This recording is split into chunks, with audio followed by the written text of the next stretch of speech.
podcast is part of the Sports Social Podcast Network.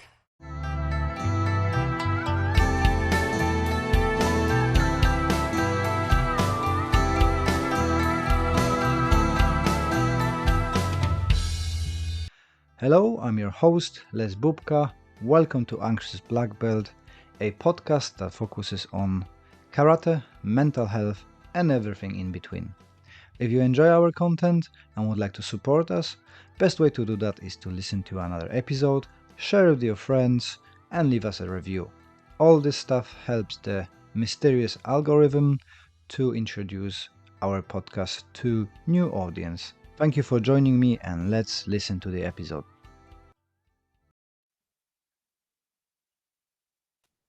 Mike Zawadzki, the producer, the martial artist, and I have to say, I love the movies on Netflix. Ah, I really enjoyed it.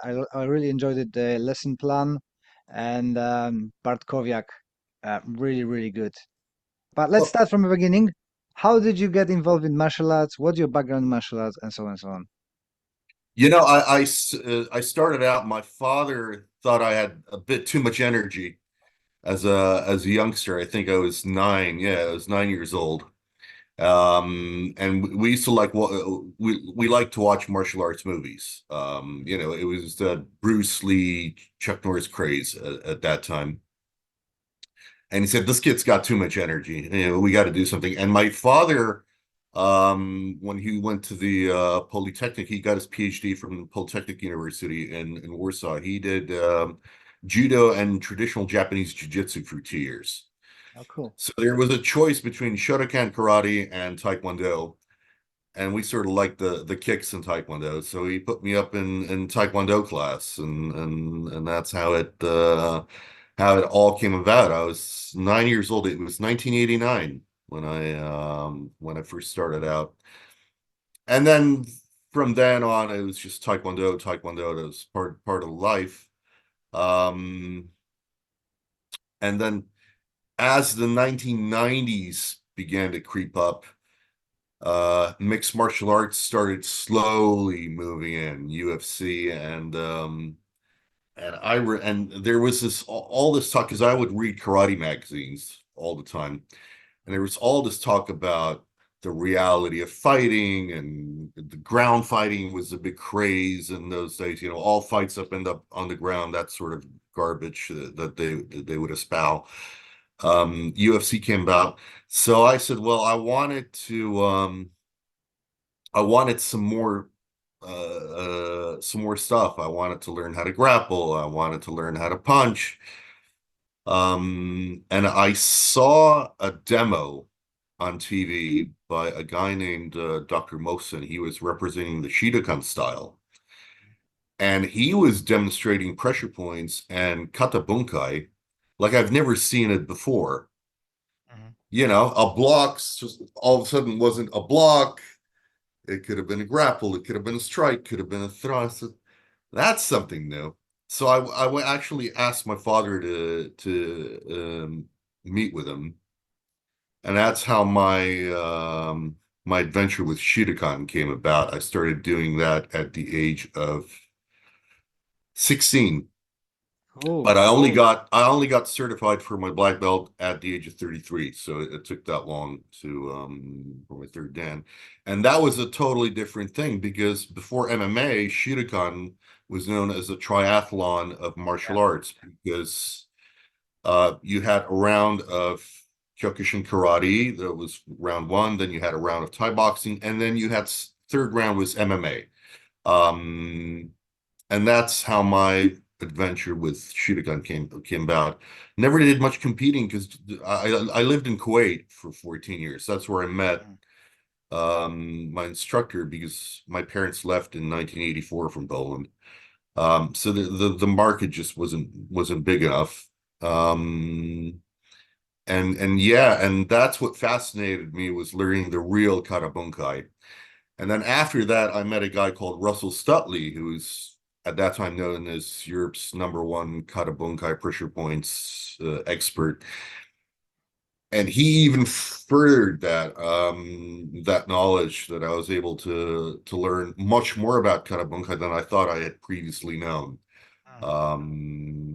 So yeah, that was sort of my introduction to mainstream martial arts.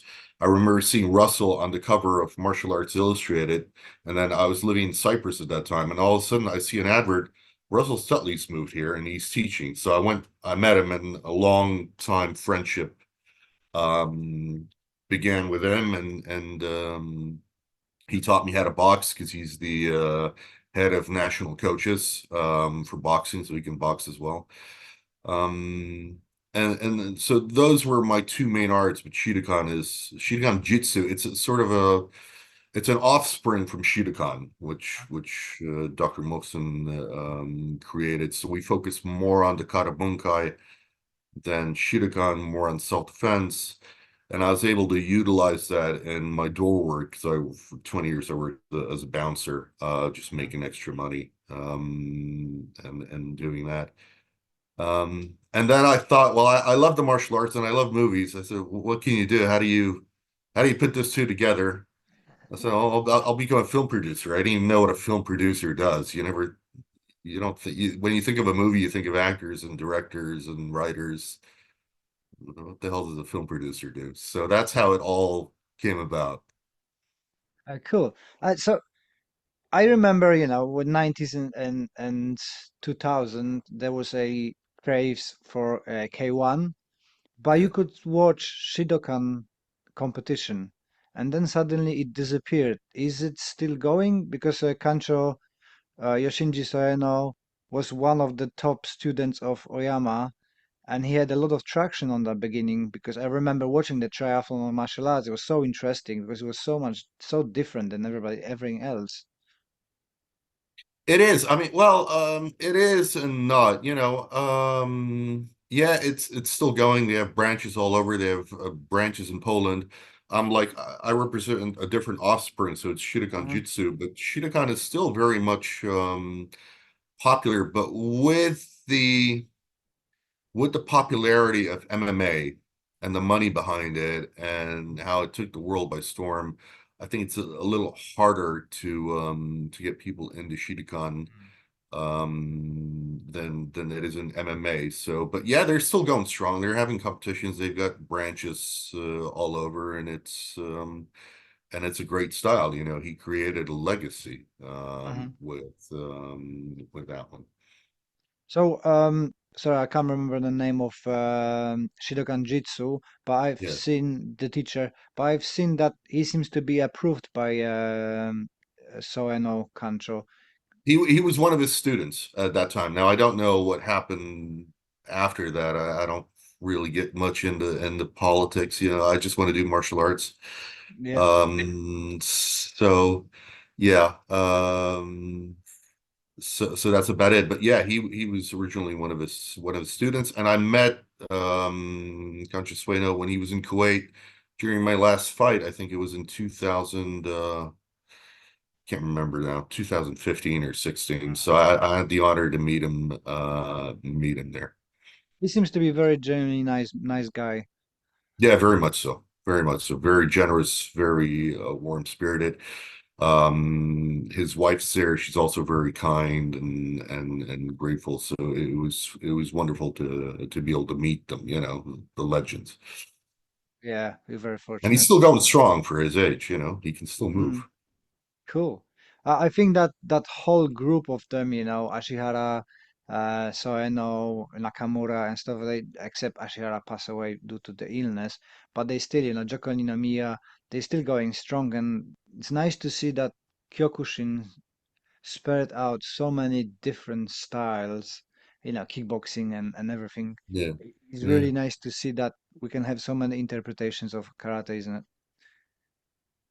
Well, to me, I mean, it's what you do. That's why I was happy to do this interview because it's always great to support a fellow martial artist who teaches real bunkai. Thank you. And despite the fact that we were showing how to do it, 25 years ago, not that many people doing real bunkai, even today, because it's sort of, oh, well, that's not the way I do it in Shotokan. So We do it differently. Yeah, yeah, but you're doing it wrong. You're just repeating stuff like a monkey, and it makes no sense. So, Yeah, it seems to be that there are still the people who rather not see that they've been doing something for so long that could be done better. I kind of understand that people want to preserve the tradition and how they've been taught. They're keeping it, nothing wrong with it. But, my main problem is that misinformation to the students who coming to the dojo and doesn't have an informed decision to what he's going to be training. Everybody says, "Oh, karate for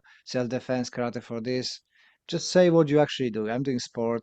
I'm doing yeah. meditation. I'm doing applications. My teacher Russell always said, people say I've been into martial arts for 40 years. Yeah, but you've been doing grade two for the last 40 years. You haven't evolved. You're still doing the same thing as you were 40 years ago. Nothing's changed. You haven't adapted, So that's, yeah, you could do grade two forever. Yeah. So, how did you transition into the movies? Because I'm not sure if that's true or not, but I've been hearing that you're gonna be doing a movie with Van Damme. Is that true? That's I that that's wish. my that's my legend. I wish you do. No, no, that is not true. I said if I ever were to do a movie with Van Damme, it would be Double Impact 2. And Mm-hmm. that's something I would consider doing, but I don't. I've never met Van Damme. I don't know him. I don't think he knows him either. I know a lot of people who've trained with him from the martial arts, but no, no. But Double Impact 2 would be a Awesome. fun thing to do with Van Damme. I think that's one of the few vehicles that would work for him. Mm. And so, how did you transition? Because I was reading on your a short bio that you've been into the events side of things, and then you transition into the movies. Yeah, I worked for a UK company called Expo Media, and what they had a chain of exhibition venues all across the world. And I worked for the one in Poland because I moved back to Poland in 2000, either 2005 or 2006, I can't remember. Um, and my job was to convince big organizers of huge events to clone their stuff into Poland. So Mhm. that was my background. But when I lived overseas, my mother was the head of the Polish Kuwaiti Cultural Association, Mhm. and she would bring Polish people, Polish actors, singers, actors, actresses, to do shows for the local Polish community, and the Polish community in Kuwait was very strong. Mhm. So that's how I got into show business. And then I was talking to Stanisław Tim, who's at that time, he was a Yeah. very famous actor in Poland.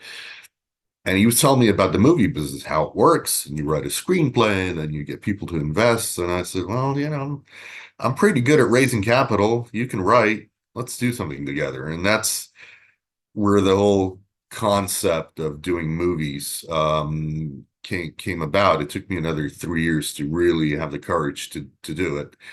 But I saw the market in Poland, pretty much like the market in UK, that we never had any TV shows or movies about heroes that are Yeah. larger than life. There's always these, depressing movies, and the once if we did do a movie like that, it did very well.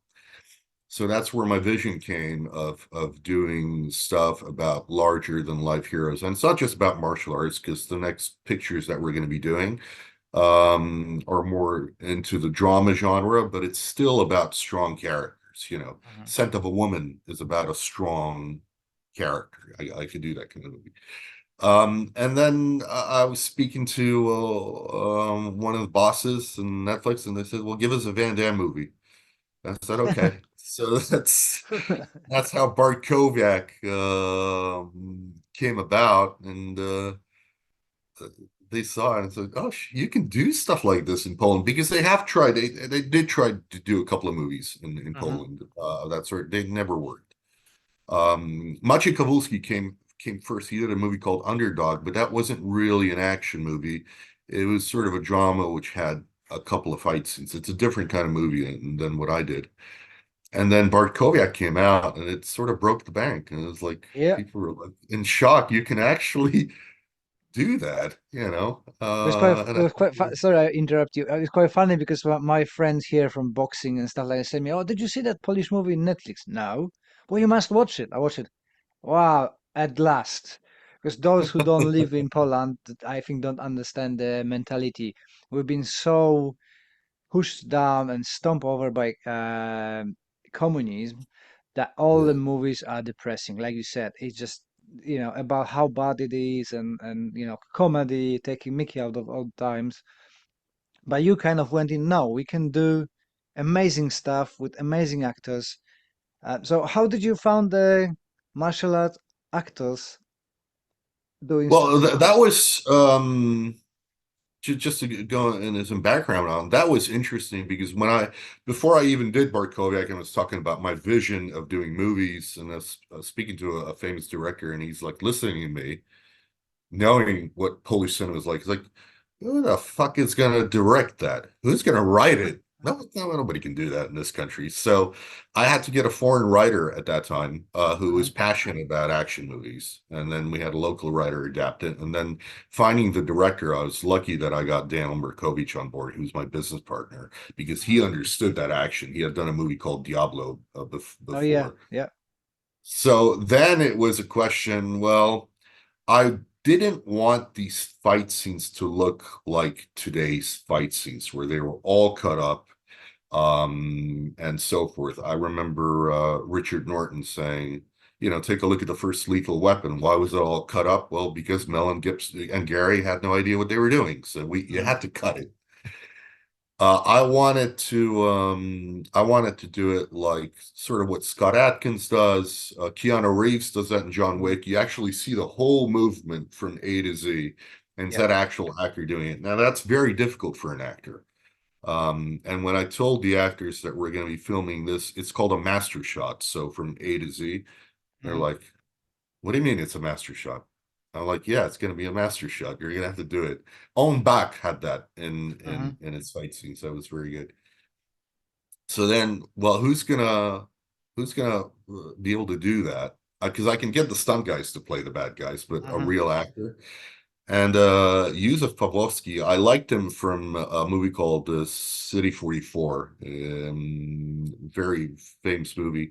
And I saw him at the premiere, at a film premiere. And I just looked at him. I said, this guy would be perfect for that role, but I wonder if he can do it physically. And I said, did you train anything? And he said, yeah, 2 years of Muay Thai. I said, you got the job. That's it. And he was perfect for that role. He was like a Patrick Swayze um uh, kind of guy. He was great, and the audience liked him because the box office numbers came in later on, despite what the reviewers said. Yeah, I wonder if I'll ever do a movie that'll be liked by reviewers, Polish reviewers. I don't think, it's very odd because every time I hear great reviews for the movie and I watch it and I think that's shit.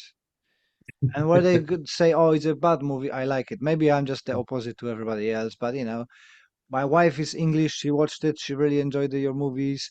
And every time we're watching, it's like if there's a really great reviews like Rebel Moon and stuff like that, and you're thinking, I'm really glad I didn't go for the cinema to see that because I would be upset that I spent money on that. You know.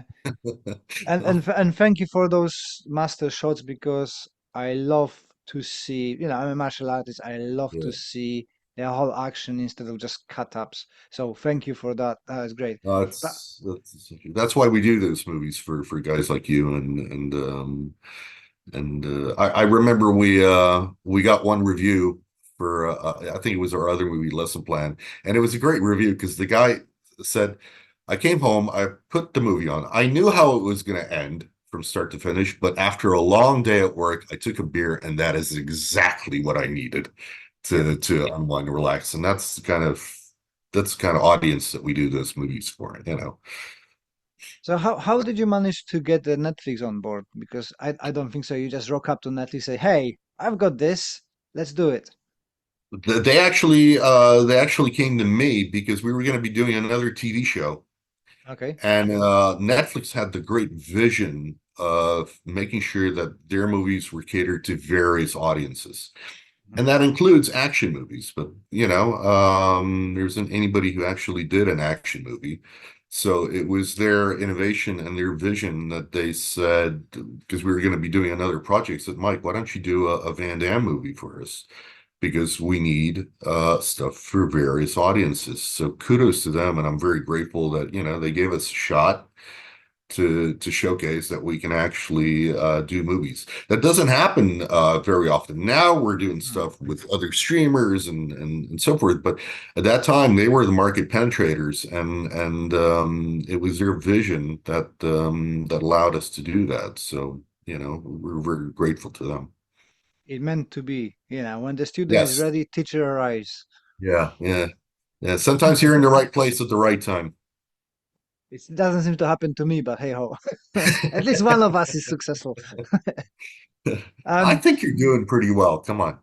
Thank you. It's, Yeah, I can't complain. That would be like if I complain, it would be like I'm happy what I'm doing and how it goes. So no problems here. But we've been talking off camera a couple days ago, and I understand that the um being a producer is not an easy job, and you've got a hell of a lot of stress sometimes.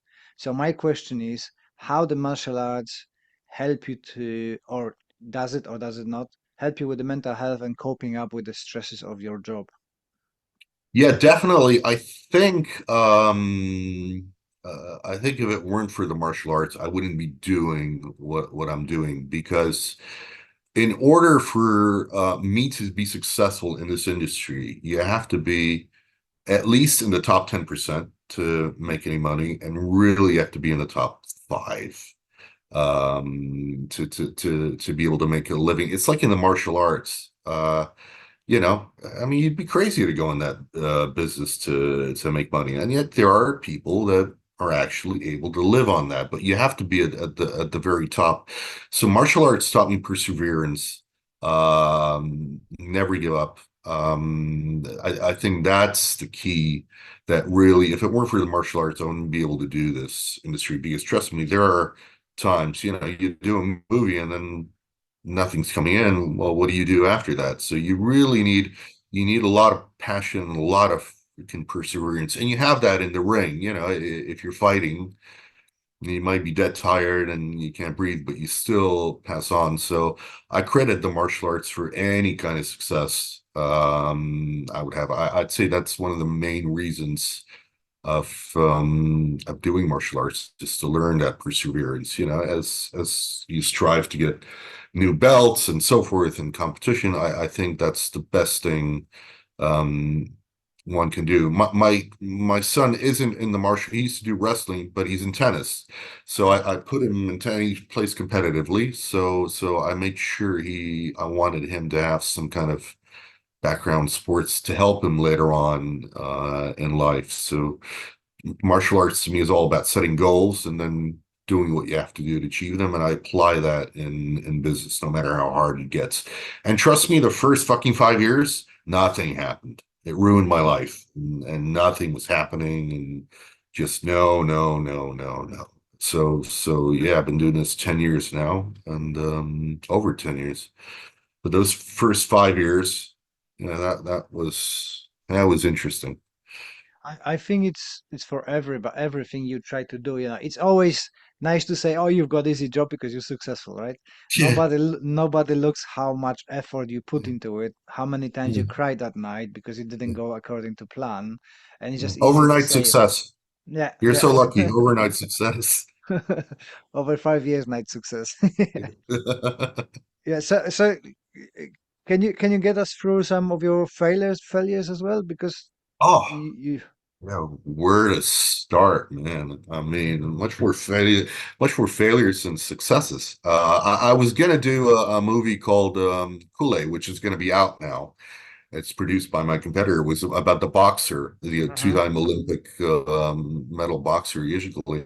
I was trying to do that for 5 years, and every time I took a step in the right direction, I would take two steps back. And finally, it never happened. That was like my big, big, big failure. That really screwed me up. Cost me a divorce. caused other stuff to happen. So that was it. But in the end, it was all worth it because other stuff came in that sort of gets you going. But it's the kind of industry. I remember one of the things martial arts teaches you is humility. Mhm. At least it should. Okay. Yeah. There's And I questionable stuff about it. remember, yeah, well, it should. That's the other thing, how many egos are in the martial arts. But I try and approach every movie that I do now, and I learned that from Tom Cruise's assistant. Tom Cruise, one of the reasons why he's such a big success is he treats every single new movie that he's doing like it would be his first movie, and he's a starving actor, and that's Mm. going to be his big break. So I try and approach my pictures in the same way. I can only do about 2 pictures a year max because I just put so much emphasis on the work. So I think you learn a lot of humility because you do a movie and then okay, now you got to do another movie or you got to do another TV show or you're not working. Mm. So it's you can learn a lot of humility in the industry. Pretty much like getting tapped out in the martial arts. You learn humility. But yes, there are egos in the film business as well, just like in the martial arts. Yeah. And I suppose not everybody wants you to succeed, right? You've got people who are main agenda is to fuck you up instead of elevate you, Pretty right? much. Well, I'm sure the competitors don't want you to succeed. So yeah, and I'm sure it's like that in the martial arts as well, Yeah, I I think think. it's everywhere. Every walk in life got that sort of kind of people who it's fine when you're on the same level, but when you start growing up, Yeah. they try to bring you down to their level, so you're not too happy. Yeah, absolutely. Absolutely. That's like I always whenever my movies come out, I always love to read the hate mail. And I always pick out my favorite top 10 and I send them to the at that time it was the head of Netflix. I said, look at that. That's a pretty good one. And some of them Mm. were just great. I mean, it's like people should be shot for making movies like that. That was one of my favorites.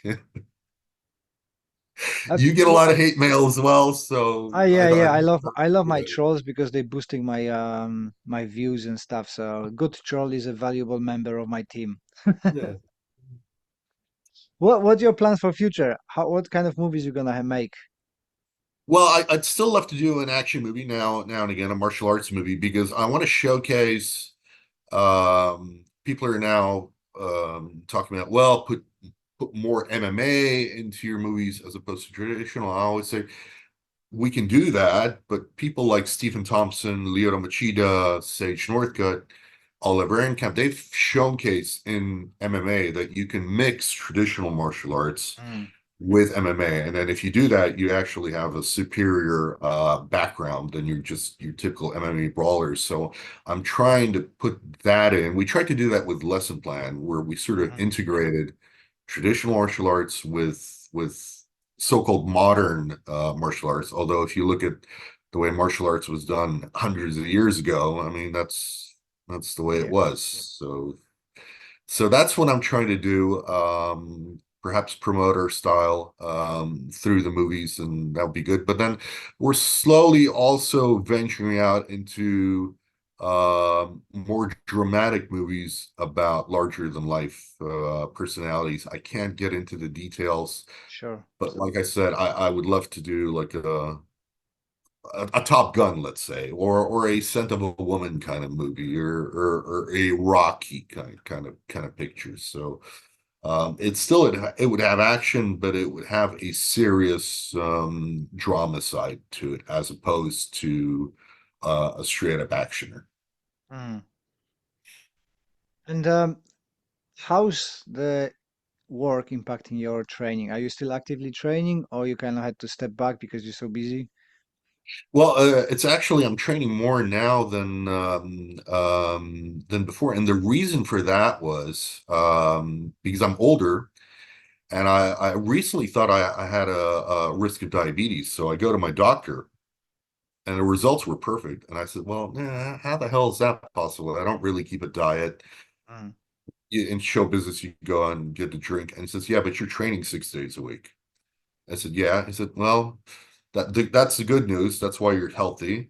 The problem is because you've been doing it since you were 10, you have to maintain that 6 days a week for the rest of your life. You can do it at lower intensity as you age, but you still have to do it at that level because otherwise you're going to start to get sick. So I train 6 days a week. I do an hour of martial arts and then I'll do an hour at the gym, or I'll do an hour of martial arts and an hour, 30 minutes of running. But I do that whether I want to or not because it's the fear that motivates me because I'm worried if I don't do it, I'm going to get sick.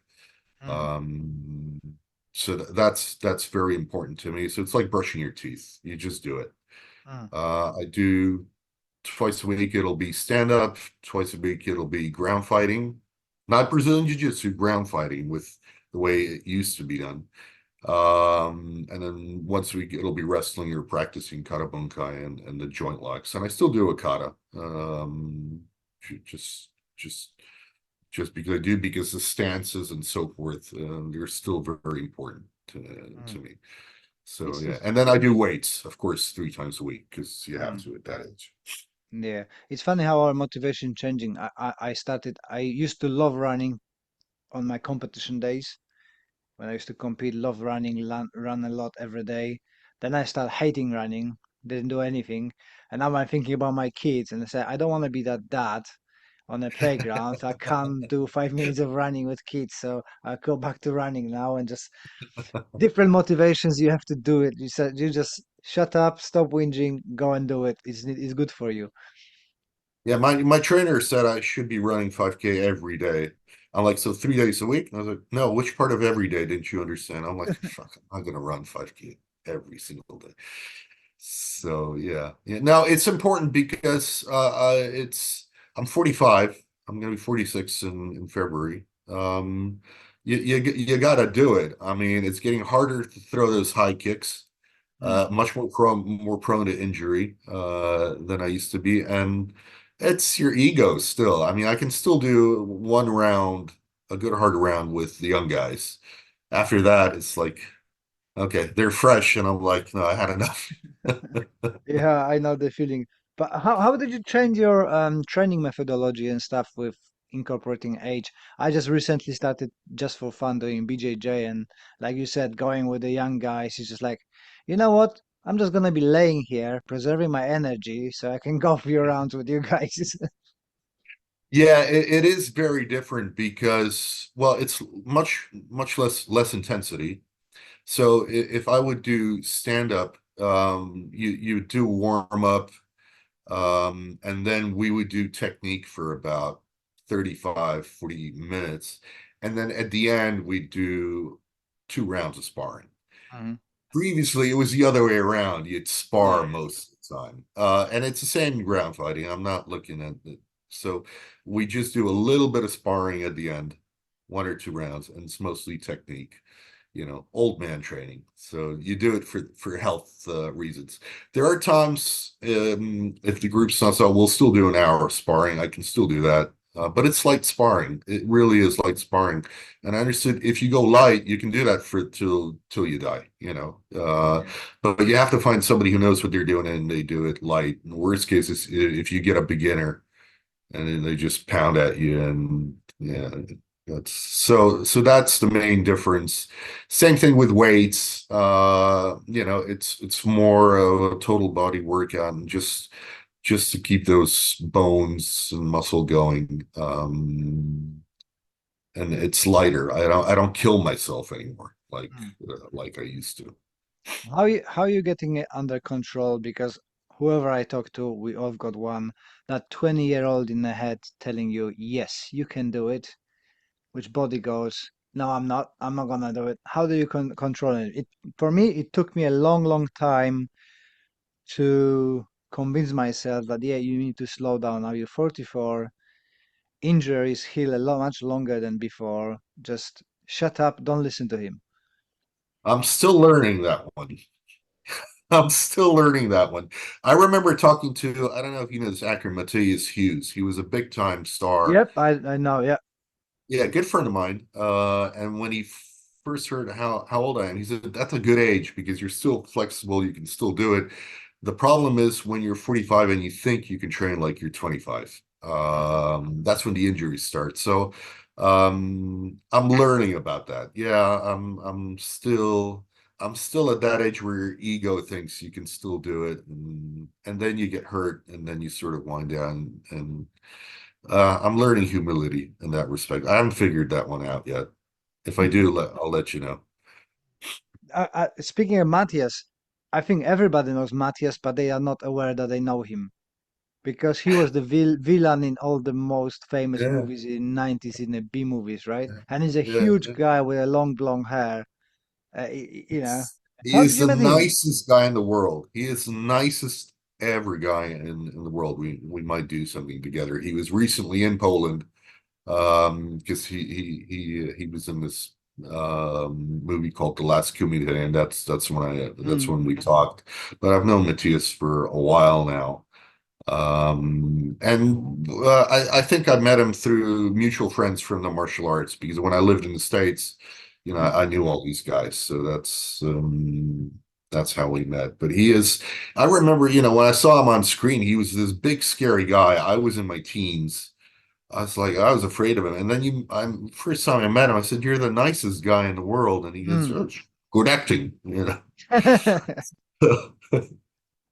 And he's in great shape. I think he's 66 or 65. Mhm. He really is in phenomenal shape for that age. So, I've seen. and I was. he's, I actually was looking at his stuff a couple months ago, and I've seen the recent interview with him, and he was really, really, yeah, like you said, in a good shape and really nice guy. yeah, just it'd be a ball to work with him. Maybe we'll see. So, what would be your best choice? Not the best choice. How to say it? What would be your dream movie cast? That's what I wanted to say, but I Oh lost the thing. gosh,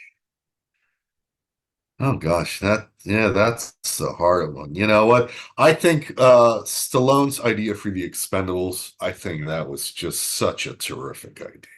Yep, I Maybe agree. I'll have the genius one day to think of something because they have talked about doing and Expendables for B-cast movies. Getting Don Wilson, Richard Norton, getting all the Michael Dudikoff, getting all those guys together. Hmm. I don't know how financially that would work. So they have talked about that, but I think he was a genius when he thought of that movie. Yeah, That was just, I mean, yeah, that was terrific. Yeah, I think what they done very correctly it was to not make a serious movie, yeah, just have fun with it. Instead yeah, of having a serious 60-year-old guys beating stuff, yeah. just let have fun with it, bring everybody together, make some money, done. And it was success. Yeah, I loved and it. the problem with movies today, and that's the problem because some of them, Stallone made it fun in a good way. Hmm. So you didn't treat it seriously, but he wasn't making fun of the genre. And then you see movies today that try and reboot this old stuff like The Fall Guy and sort of they're making fun of that genre. They don't understand these directors. Mm. Back in the 80s, yeah, it was fun, but you tr treated it seriously in a way. Now that because they don't understand it, they're making fun of that genre. That's why these movies don't do well Mm. these reboots. So, Bad Boys is a good example how you can make fun, but you're not making fun.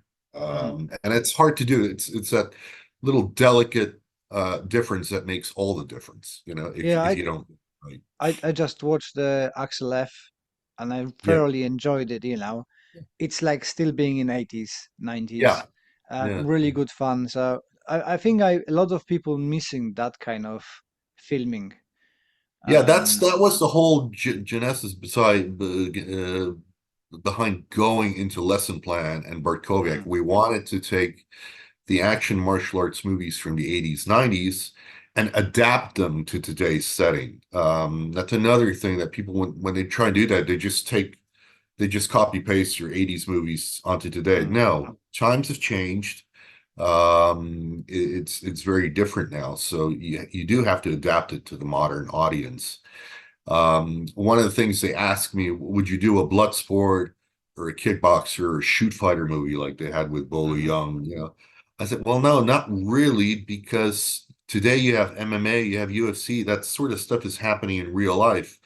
The Mm, whole idea behind those movies is you came from a traditional background and now you have to go into a cage and fight without rules. That was interesting for movie making. Today, yeah, it's just another fight. So it doesn't have that originality that those movies like Best of the Best 2 had. You know, there are mm. no rules. So that's how martial arts has changed. That's why the movies have changed. Interesting. You said that you wanted to do a movie about the Kool-Aid. Um, are you looking into do some kind of biographical movie about the Polish? Because we had lots of good sports people who've been kind of not allowed to be famous because of the communism. You had the Auschwitz Yeah, movie, yeah, which is great movie as well. yeah. Are you into doing something like that? Very much so. I mean, that was the whole reason behind me wanting to do the Kool-Aid movie Mm-hmm. in the beginning. So yes, those are the kind of pictures I would love to do.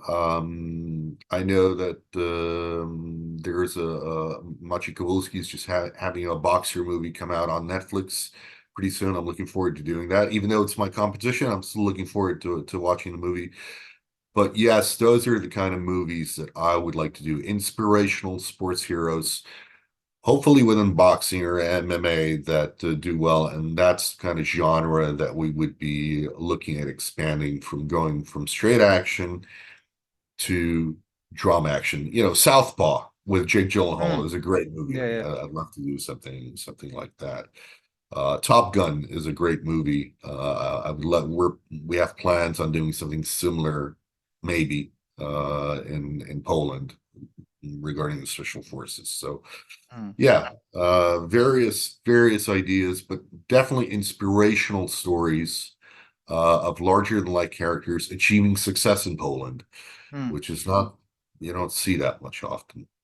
Yeah, so how did the kind of the cinematography changed in Poland now? Is it much easier to do the movies, or is it still very difficult and we're still trying to catch up to the West, or That's a good question. I think there are more opportunities with all the streamers that have come in. mm, So I think there's that. But there's just, there are 300 production companies in Poland, so there's a lot of competition. And there are much more that do audio-visual stuff and mhm. so forth. So it is a very competitive market. You have to be the best of the best if you're going to make money in it. Um, so yeah, I would say that. But if you're good, yeah, you can make a big difference in Poland. Um, there was this movie about the Religa, the heart surgeon. Mhm. Yeah. That did very well because that was an Americanized movie adapted for Polish audiences. That's why it did so well, and it was about success. So that's the kind of stuff that I want to be doing. Which of your movies your favorite one? Of my movies, Yeah, yeah. oh God, oh, it'd be a close one between. Oh gosh, I don't know. So which one you had the most fun making? Put it that way, so Lesson you don't have plan. to choose. Lesson Plan was great because it had the old actors, but we had a bunch of young upcoming actors, and the atmosphere there when you got kids it was terrific. We had a blast doing that. Although it was during COVID, so it was stressful times. Piotr got his shoulder injured because I brought one of my guys from the door to do a fight scene with him, and it just so happened he was Poland's national strongman champion. And he fell on Piotr, and he's about 180 kilos or whatever the hell he was. Dislocated his shoulder. So Piotr had to Ouch. film his fight scenes with a dislocated shoulder. That was interesting.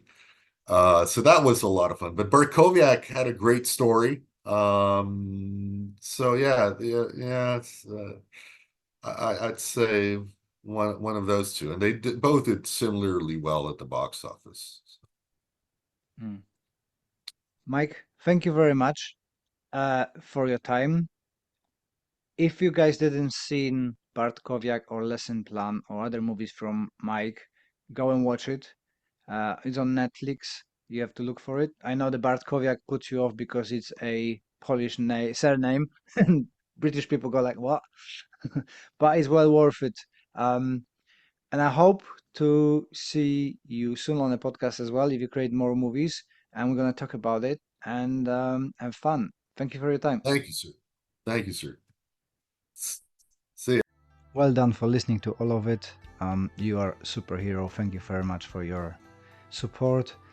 And if you could leave us that review on a podcast platform, that would be amazing. I appreciate your time, appreciate your support, and I wish you all the best until the next one. Sports Social Podcast Network.